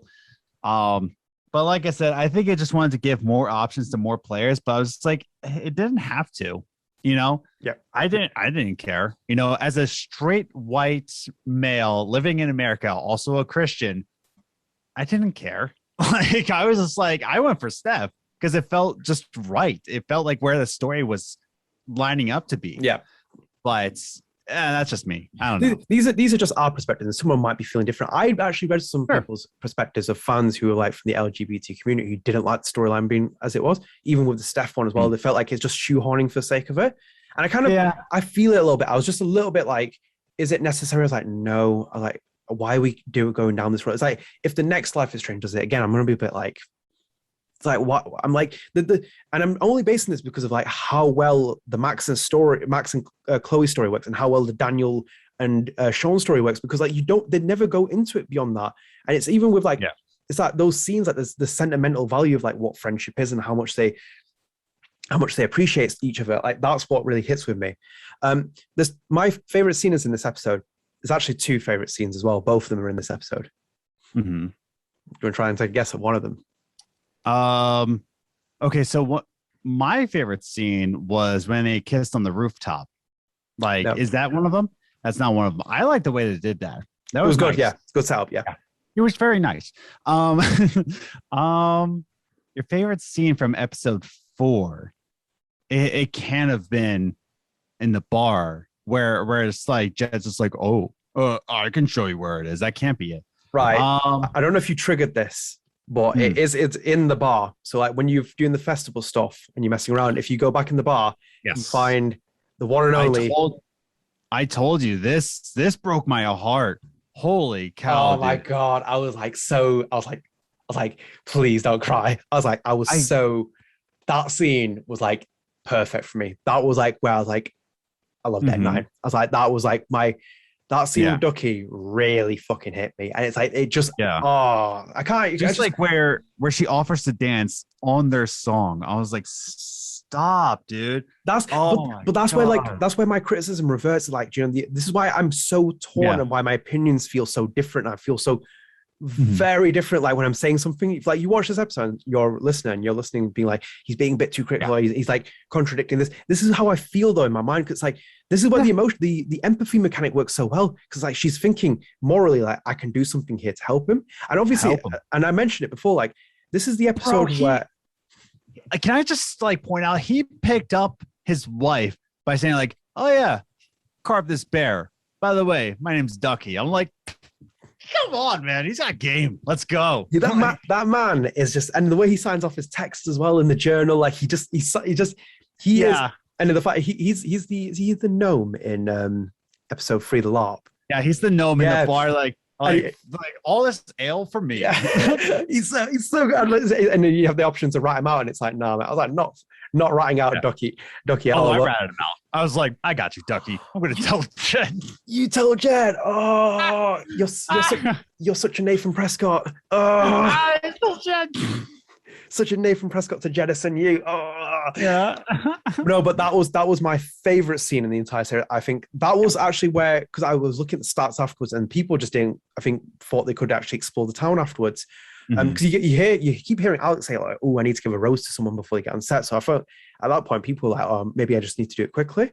But that scene was so low percentage that people didn't see it. And I remember flicking through Twitter after I finished the game, and like one person had tweeted about it. I was like, "How?" I'm like, "The scene is fucking brilliant." I'm like, so good. The feels, man. I let it play for ages. I didn't even quit out of it. I was like, this is so good. I was like, so good. Whoever wrote that scene deserves a pay rise, and then pay rise the person that brought the gnome in as well, because the gnome is fantastic. So like that was a great scene. And then also, this isn't a good scene, but did you get the scene with Riley in that episode where she's waiting the bus stop?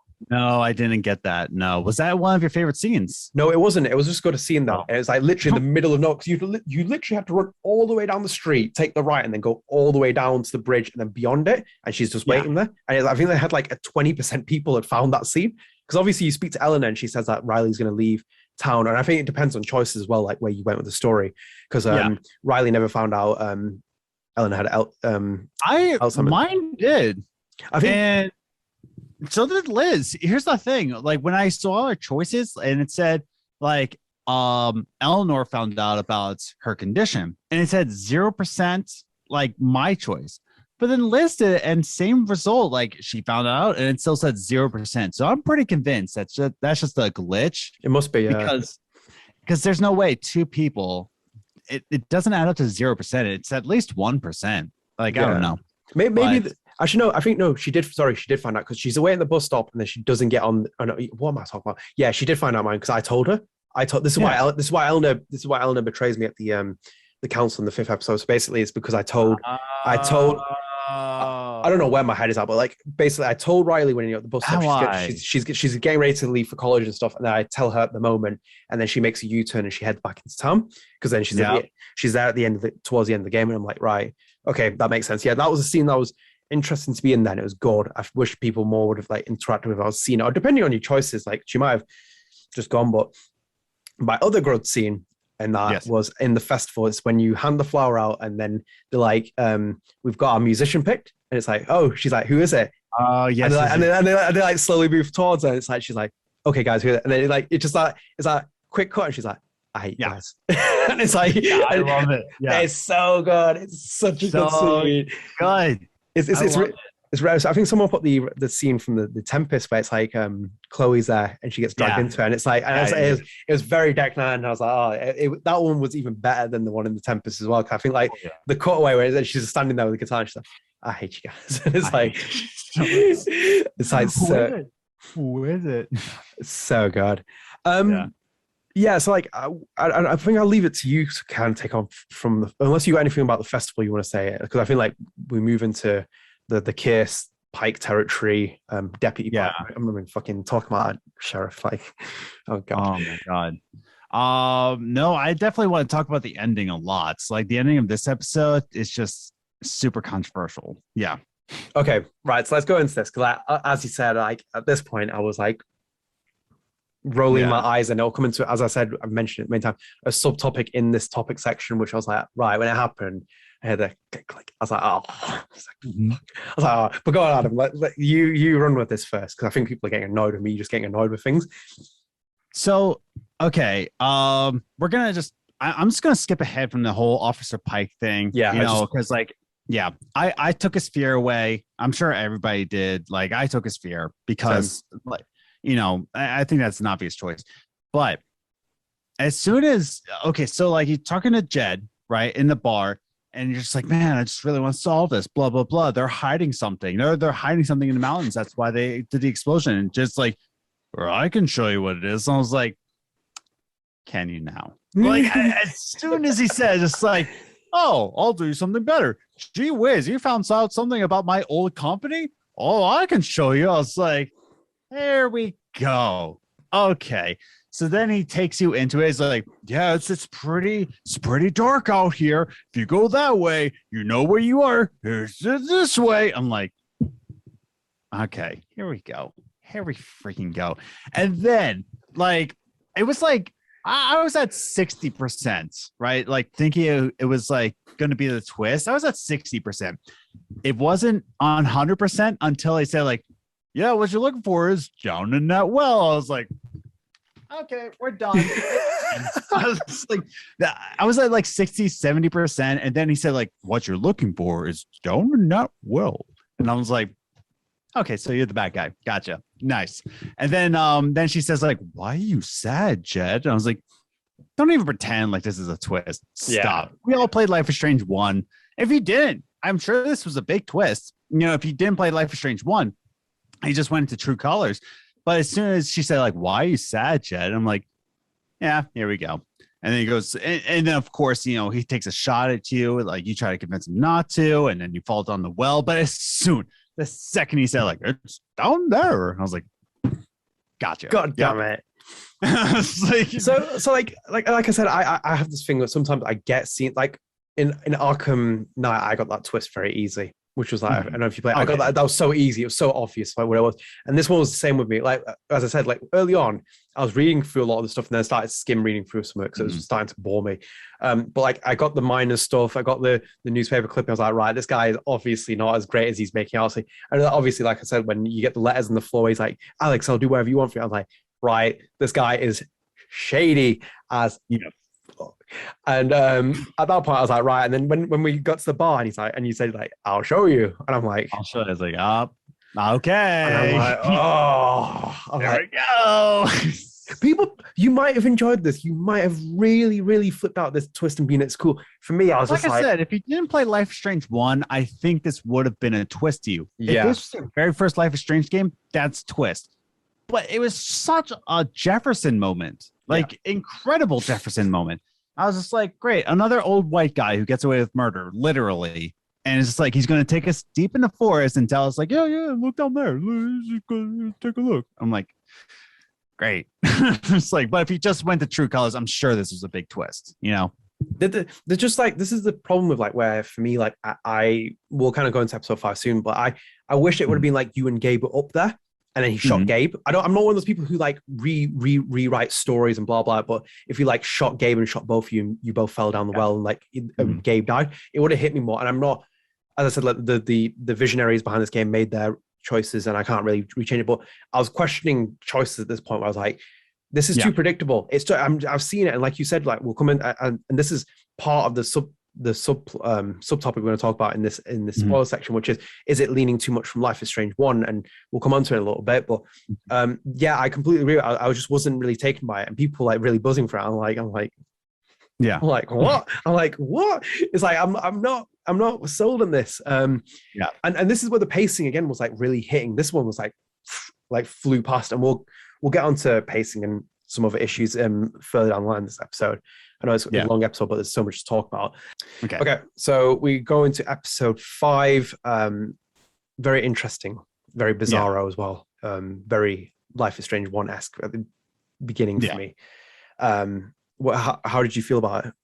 Oh yeah, the dream sequence for Life is Strange 1 was in episode 5. Yeah, I like this section a lot better than the dream sequence in Life is Strange 1 episode 5, because this is just like everything we wanted to know about Alex put into a dream sequence, and it's just everything just blasted. Like why did Gabe go to juvie? What was why were they separated as kids? Where did the dad go? What happened to the mom? What happened to their family? Where's Alex? And it's just like everything's answered within the first half of this episode in a very dramatic sort of way, where it's just like, first I think the first one's you're in the hospital.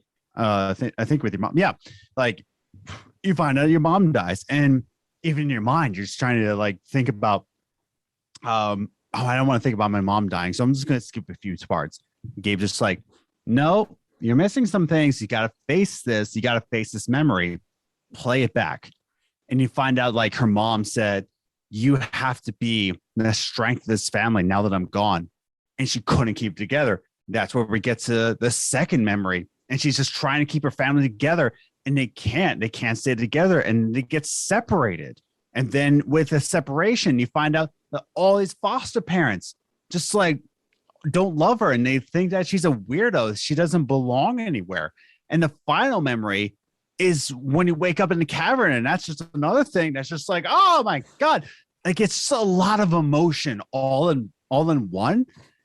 And I thought it was just really well played out, that you get to have all these answers that you've been questioning, Yeah, I relate with you a lot on this. It was a really heavy episode. There's so much exposition, especially on Alex, like Jesus Christ. And especially when they came to the 5th episode, I was like, wow. I love Gabe coming back. I really like that. It reminded me of like Esteban in Life is Strange 2, and like the scenes where he like talks to Sean after like the first episode, and like it reminded me the decking scene later on the episode where like Gabe's sitting there with Alex again. It reminded me very much of Karen and Sean when they're like talking outside and having like a smoke. It was one of those scenes where it's like it adds a lot more flavor to the scenes. I really like that, and a lot of the exposition was good. I did have a bit of an issue with like them trying to like really humanize her dad at one point, because I was a bit like, I don't really care if I'm being in a really horrible kind of way. Because my logic for it was I think they were trying to all tie it back in. And they're like, oh, yeah, Mr. Chen was part of this gang of like, Jed's thing in the miners. And I was a bit like, well, you've already given me enough ammunition to dislike him because it was pretty much a responsible part of Gabe's death. And it's like, now it's just like adding more and more in that. I'm just a bit like, yeah, I think it was more closure than I feel like they treated it like ammunition, but I think it was just more closure for Alex than anything else. But I think you're right. It was treated more as ammunition against Jed, that he was part of the 11 that died in the cavern. But at the same time, it's like, I think it was also just closure for her and Gabe, if Gabe got to know him. And it was also an explanation of what was Gabe doing in Haven in any way, but he tracked down his dad. Like, we get to find out a little bit later, he tracked down his dad in Haven. And that's where Jed's like, oh, yeah, I don't know about that guy. I'd never heard of him. Why don't you stay in here for free? Because I'm guilty on the inside because of your dad. Yeah. No, I maybe I'm being a bit too harsh on it, but yeah, like that's it. Generally speaking, that was really interesting. Like, kind of like digging into Alex's past, who she is, like, and all that was kind of nicely fit in and woven in very well into the council scene, where you kind of like get that really. I think where like when the screen goes really dark and it focuses on Alex and she's like really tapping into like Jed's emotions and like trying to like really break him essentially. That was like such a coolly shot scene that they did. Yeah. To simplify it in like the most layman terms, but I just thought it was quite cool that they did that. And then when she's appealing to the council, it was really good. But again, like it was very short because like when you've done that, it's like, right, we'll just get to the next part and it's like decide whether you want to stay in Haven or not, and then game over. It's like, right. It was like very quick. I told Liz, and she beat it last night as we're recording this. And it was an hour and a half before we usually go to bed. And she's like, oh, can I finish it? I'm like, you can finish it. And she's like, oh, really? I'm like, yeah, you'll be able to finish this. So like within 2 hours to an hour and a half. It's not that long of an episode. No, like, and it's more closure and the closure on your own choices throughout the game than anything else. I like the dream sequence with her exposition much better than the second half. The second half of the episode was kind of justification for your choices than anything else. I thought the scene where you dive deep into Jed's emotions, I think that went a little bit too long. It went just too long, where I'm just like, isn't everybody here just kind of like wondering like, hey, what you doing, Alex? What you doing? Like, get to the point. But that's just me. Maybe I'm being critical. No, I agree with you. I think it went on for a little bit longer than it did need to be. It was like it's like you've already broken this, man. It's like, just can we move on with this, please? And like I'm being a bit critical. So this episode just didn't feel paced well because it's like it kind of like just goes all this exposition on Alex, then we get straight to the conclusion. Then we get 6 different endings. I'm not really. The endings were okay. I just didn't think the story like wrapped itself all in glory after like everything, because there was like so many different plot points and the Typhon stuff, and there's like 6 different endings. For me personally, I've never really been a fan of like, and I would say this is someone who likes Life is Strange too, but like, I don't like really like loads of endings. Like where you have like 2 choice endings, it's like this story or this story. It's like instead it's like you can go to Germany with Alex, or you can go to Germany with Steph. Yes, with Alex, or you can stay in Haven, or you can stay with Haven and Ryan, or you can stay on your own. It's like I'm a bit like And they're all very similar with just like a weird little Nick. I think like we've kind of like sped through this, by the way, guys, because it's like we've been recording for a long segment. I think like episode 5, we could like, there's so much to talk about with it, and we're going to kind of combine these last 2 topics quickly together because Adam's got food as well, and I've kept him for ages as well. I was just be quite transparent. We had to cut this out, but like I would be quite transparent. And I mean, like episode 5, at the conclusion of it, I was left wanting a little bit, but. So yeah, if you are jumping back at this timestamp now, you are ending it past our spoiler cast, and we are going to the next 2 topics. There's a reason why we've kind of like short and condensed this a little bit. Go and play the game and then come back and listen to the spoiler cast. You'll understand why we're doing this quickly. So my thing was that technical issues. This game has got a lot of technical issues. There were so many bugs. Saw so many bugs. I think the T-pose one was one where loads of people posted. I saw that and I couldn't. My game didn't give any T-poses. I did see a lot of people posting it, so it doesn't unvalidate it. Like, oh, I didn't see any T-poses. People got them. Yeah, like Icos was the photographer girl in episode 2 where she's just getting stuck. That's great. I saw one where in the backstreet of Haven where this person was just running into a car, which I was like, oh Yes, I got that too. yeah. Like, I'm not gonna dwell too much on it, but like that was an issue. And the first episode was really horrific for frame rate. Like Jesus Christ, it was like I was like moving. I was like, and I saw a lot of reviews comment on it. I think like it's weird as well because like the first Life is Strange was like criticized for technical issues as well, and this one's like again, I think I needed a little bit more time just kind of like iron out the cracks. But I kind of just wanted to bring that up. That was an issue, and like to kind of like go on. You played on PlayStation 5, right? Yes. One quick question: loading times, how were they? Fairly fast. I didn't see. I don't think this is a next gen game, like the current gen games. My loading times were actually just annoyingly too long on current gen. Really? They were pretty long. Yeah, I'm not gonna lie. To the point where like before I was planning on playing it, I like turned on the system and I just started the loading process because it took clean maybe 4 minutes to load into the game. Right. Yeah, it like was. It was pretty fast. I'm kind of used to just playing the PS5 now, so I kind of get like a seamless like loading speed. It was fairly fast. What I remember with the generation system, I feel like this game was built for previous generation consoles and then essentially ported over because like the frame rate's capped. And this is the problem. It's like when you play on the PS5 and it's like harnessing like these kind of things and you capped at 30 frames per second. True. Yeah. You know, this is where like the frame rate was stuttering and you could see they should have just like let the cap loose off it and give you the option of it. So yeah, like technically I think like it did load faster, but I think obviously with it being on Xbox One, it's pushing the limits of the hardware at this point with most of these games as well.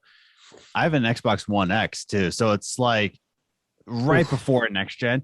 Yeah, I have a One X. So I mean, it is a Project Scorpio, so yeah, maybe it's a little bit different. I don't know, but yeah, no, it was a little bit loading friendly, and maybe I didn't see as many technical issues. At least notice it because I'm still playing on current gen, so I'm not really seeing what next gen can really bring. And I feel a lot of people are jaded because next gen games, especially like Demon Souls, like the new Ratchet and Clank game. Miles Morales, it's really seamless, it's really beautiful. Whereas I'm still rocking the Xbox One, you know, so I was like, technical issues, it is what it is. It did look insane, like graphically, like the scenes the scenes with like Haven on the PS5 I was like, okay, oh, that's really good. But like the technical issues were there, and like as I said, we're gonna wrap up shortly, but I kind of want to bring up thing. I don't think this game justifies the price. And this is my other reviews perspective. I was one of those reviewers who got the game, other games for like, you know, free and then like just review. But I always like equated what the price was as well. Cause I always imagine if you ever go for anything as a reviewer, you should value it on the film that you're paying, what you're paying for. Same with a game. The fact that they've doubled the price essentially compared to what Life is Strange 2 was for this game. Yeah, I was going to ask, like, how much was Life is Strange 2? Like, if you bought the deluxe, wasn't it 40? I can pull up the prices now if you want to keep going. Yeah, it was 30 or 40. Because, like, I saw you wrote this on the script, and I was like, I don't think it's that much. But then again, now I think about it, you know, even when the deluxe version of Life is Strange 1 came out, I think that was only $40. I don't remember it being 60. So on the PlayStation Store at the minute in England, it's $49.99. That's just for the standard edition. Okay, yeah. So and that's just it. Here, like with Life is Strange True Colors, it's pretty much the same as like a AAA game, $60. And then you got your deluxe, which I feel like if you're gonna buy this game, you have to buy deluxe because you want the DLC. Yeah. I didn't even get the Ultimate Edition like I planned to, because I was like, do I really want to spend? I think it's $80, if I'm right. Yeah, I think it's in the higher end of like the spending, because you get both the remastered games when they come out. Yeah, that's right. So it's $80 and the deluxe version is $70. And I'm just like, so I bought this deluxe version. So I bought this game at $70 American. And it's such a subjective. That's the word I'm looking for. It's such a subjective answer. Is this game worth the price? You know, for me, okay. So as we end this episode, sorry, buddy. Here we go. I'm gotta get prepared. This was my favorite Life is Strange game. Ooh. I know. I'm so terrible. I'm awful. I'm an awful human being. I just like, I don't know, something connected with me on a deep level because I do feel for people. Like I said, I was a youth pastor for 8 years. So like my emotional connection towards people, like I relate to this game a lot. There's a lot of this game that I related to, and I loved Haven. I want to live in Haven. I want to be Haven. I love the record store. I love Steph. I loved everything about this game. And it's just like, it's at least tied with Life is Strange 1 with me. So for you, like, I don't think this is your favorite. I don't think you hate this game. No. I don't think it's your favorite Life is Strange. And I think that's why you might say that I don't think it's worth the price. I think I was expecting a little bit more. But for me, at $70, this is tied with Life is Strange 1 for me personally. Yeah, I know. I'm going to get all the negative comments down this comment section. They're like, oh, look at that guy. Yeah, he's true color. No, that's what I mean. I think it was. What's that? My justification for it is that it's really high price because essentially they're charging double the price of what Life is Strange 1 and 2 were on the season passes, 5 episodes they were. It's pretty much the same length as them, if not shorter. And they went I think it's shorter. Yeah, and I think it's definitely short because it gives me Walking Dead season 4 vibes of how the pacing is like. The first 2 episodes that were really lengthier, and then when they got cancelled and they came back for the final 2 because they had the development switched over and they got a quick push through them, and the last 2 episodes, like, they've run so fast. This one I feel like needed at least 5 more hours, like in story at minimum. In terms of like, I'm not a quantity over quality. I'm not someone who has to have like loads of content. But I feel like with this, there was just more time to justify certain storylines, flesh out the Typhon stuff, flesh out the Riley stuff, kind of give a bit more exposition on this character. And I felt like when I was pacing through it, after the first episode, I was like flying through. That's why I said to you when we were messaging, you're like, I'm on 4 and 5. I was like, yeah, mate, you'll get through it very quickly. And 5 is literally just like walking through the mines, getting back to the council, and then pretty much game over at that point. Unless I'm missing something, but I'm pretty much sure it's that. No, that was it. Yeah. And I mean, like, you got the scene in the bedroom, like you got the radio, and you have to walk upstairs to the deck. That's pretty much it. But I liked everything this game had to offer. This is definitely like top tier for me personally. And I know that's not everybody's opinion, and I know that's a very controversial take, but for me, and that's why I always say it's subjective. Whenever you talk about, is this game worth it? Is a game worth the price? You really got to talk about like how much enjoyment that you get from it. Now, if you go into this game blind, I got the lucky draw where like I put in the money. I'll put in the investment of how much enjoyment I will get out of this game for $70 American. And I lucked out because it was worth it for me. Is this game worth it for a newcomer? I can't say that because for me, I think my take that it's my favorite Life is Strange game, that's a very minority take. That's not going to be like everybody's take. I think this is going to be one of people's least favorite in all of Life is Strange games. So it's kind of weird to say that, was this worth it? Even though this is my favorite Life is Strange game, tied with Life is Strange 1, I don't think it's worth the price. I don't think it's worth the price for a lot of people. I don't think it's worth the price for a lot of Life is Strange fans. No, to be general.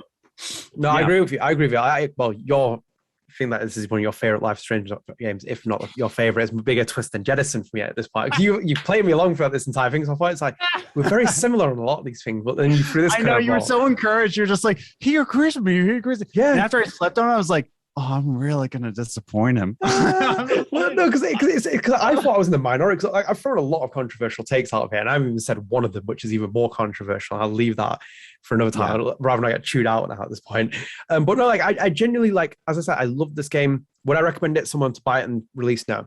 Like I just can't justify it because the story, it's a story-based driven game. It's no longer episodic. Stop calling it episodic. It's not that. It's and I prefer that they call it chapter as well because it is a chapter-based game. It's going to be like that. Episodic is a completely different genre for me. And whether you want to have a massive debate over it being released monthly over episodic, and that's how it defines it, that's another, kind of worms. But for me, it's a different game. They were marketing something else. They were selling it a different kind of thing. And I feel like it should have just been a little bit longer. The pacing just was so inconsistent beyond the first episode. The first episode was actually good pacing in terms of what I thought they were building up. Then it just goes, da-da-da-da-da. And I said to you, if you quite a lot of the stuff where you're basically walking down Haven Street, and if you just went straight to the objective, you'd complete the episode even faster because they're kind of like putting those extra stuff out there for exploration that's missing the certain things. But it's like, when you like when in the first Life is Strange, you go from like Blackwell to like the diner or somewhere else, there'll be little things to do around it, but you still have to do the main stuff that eventually progress you to the next point. So yeah, I'll leave it at that. I don't know if you got anything else to say with this. Please don't put me high on a stake. I don't put my head on a pike. I like Life is Strange 2 colors, but like I said, I really do believe that as much as I enjoy this game, I understand if people came out and said, I hated this game, this is my least favorite Life is Strange game, this is lower than anything else, I would understand. I would be like, yeah, it makes sense. Which is why I say that this is my personal favorite. It is not the best Life is Strange game. That is Life is Strange 1, like without question. But when we talk about personal, like, is this worth it for you? I personally lucked out. But I think a lot of people are going to buy into this game. And if the Life is Strange DLC, Wavelengths, really disappoints, a lot of people are going to be very disappointed with Deck 9. I think there's a lot of things, like you said, that were not fleshed out. I wish we got to know Mac more. I wish we got to know Diane more. I really wish Riley was a bigger character than she was. But with all the flaws, it really outweighs it for me because I had such an emotional connection to the story and Haven itself and the brother story. There's a lot of things I really deeply connected with, but that's just me. That's my personal stance. I also liked Haven as a setting. I loved Haven. If I could drop everything and live in a place like Haven, dead on. I would quit my job right now and I go live in Haven. It's like, it's my perfect place. No, like I completely understand that, and like as all down to preferences, and especially with me, like I love Haven. I think it's a great town. I just think that I was wanting something. There was like I was sitting back at the end of it, and totally get that. And this is why I'm so critical, because I'm thinking with my critical perspective hat, and this is why I do with like a lot of games. Even my favorite game of all time, I can criticize it and slash it to absolute hell because it's like I can do that. This one was just like leaving me with little things. Like I praised it for things that I've taken away I know a lot of the Deck 9 guys in terms of like some of them follow me and like, I've spoken to them. This isn't like anything personal, but like, I've taken it away and given my honest thoughts on it. I can't just sit here quietly and be like, you know what, this is like, what I think was a great game. And I wanted to like it, but it's like a lot of problems I have with like Alex's mechanics. There's just different plot points where I was like, come on, the pacing is just a little bit all over the place. And X, Y, Z, ABC. But yeah, like that's where I stand on it. And I think like I'm going to close on that remark. Do you want me to give you my other controversial take before we wrap up? I actually do. Yes. Give me your other. Right. So this was really, people are really going to think I'm like off my thingy. I really didn't like the fact that, right. So I didn't think that Maya was really needed for Alex's singing voice. Oh yeah. We talked about that. And I actually agreed with you. Yeah. I obviously I think it's because like I don't think she's a bad thing. I like her. There's nothing personal with this. And she's obviously involved in the soundtrack and everything else. I just didn't see any reason for it. I think, I don't know, Erica Mori's background, and I was trying to look it up, but I think she could sing because like, for me, the scenes with like Elliot Page and Beyond Two Souls, when he's singing in that, and also Ashley Johnson in Last of Us 2, even though I've said that I don't like that game, her singing in that and the scene, I love it. And it adds to me. And but like you said, Erica Mori, she did theater, meaning that she's got a voice. Yeah, like, you can't go into theater without singing. I would genuinely say to you, if you play it again on your second playthrough, like watch her do some scenes and then close your eyes. It's like listen to Hannah Tell.